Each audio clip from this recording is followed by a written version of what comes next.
আসলে আমার ফ্রিজে প্রচুর ডিম আছে,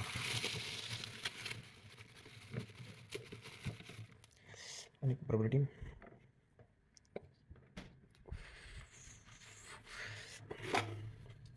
ডিম দিয়ে ধোয়া লাগবে।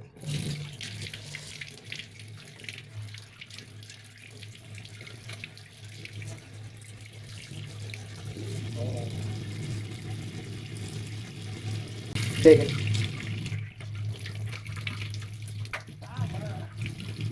ডিমের ভিতর থেকে কি বেরোতেছে।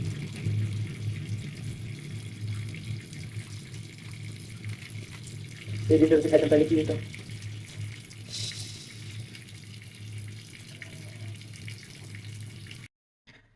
ভাই আজকে যে আমার কপালে কি আছে আল্লাহ ভালো জানে। আমি আরো ডিম দেখবো। ডিম নিয়ে আইছি, দেখছেন।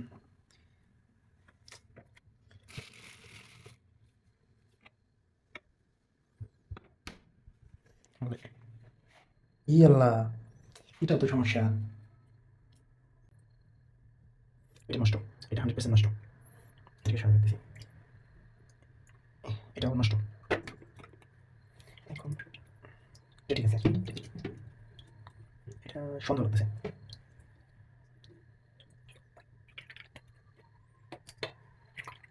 এটা নষ্ট, ঠিক আছে।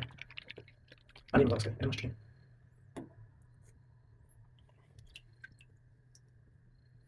আল্লাহ,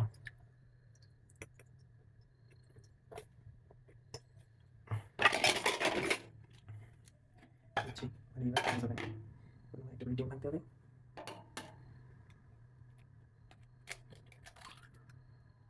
এটা ভালো আছে,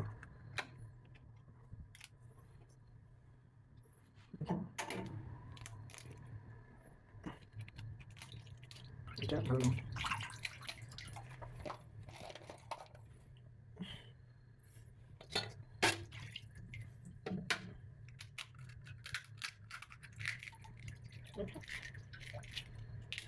এটা ভালো আছে। এই দেখ,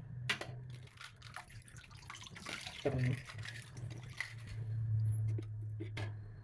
এটা ভালো নেই। কাজটা এটা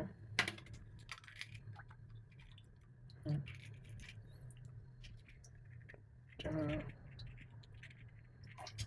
না, ভালো নেই। লাস্ট একটা আছে, এটা এটা হলো, এটা দেখবো, এটা হলো। এই হলো আজকে অবস্থা। আমি ডিম খাবার আজকে অবস্থা করে বসে গেছি, এখন একটা ডিম ভাজতে পারিনি। এই তাও ভাজবো, কি করে আছে এই করেই ভাজবো। সব পরিষ্কার করে নিয়েছি।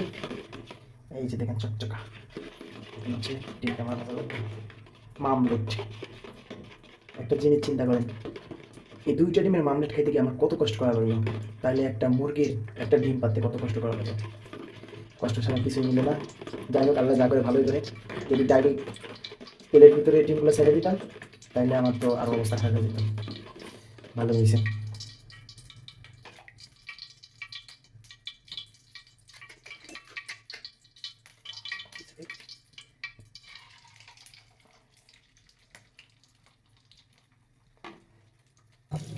দারুণ।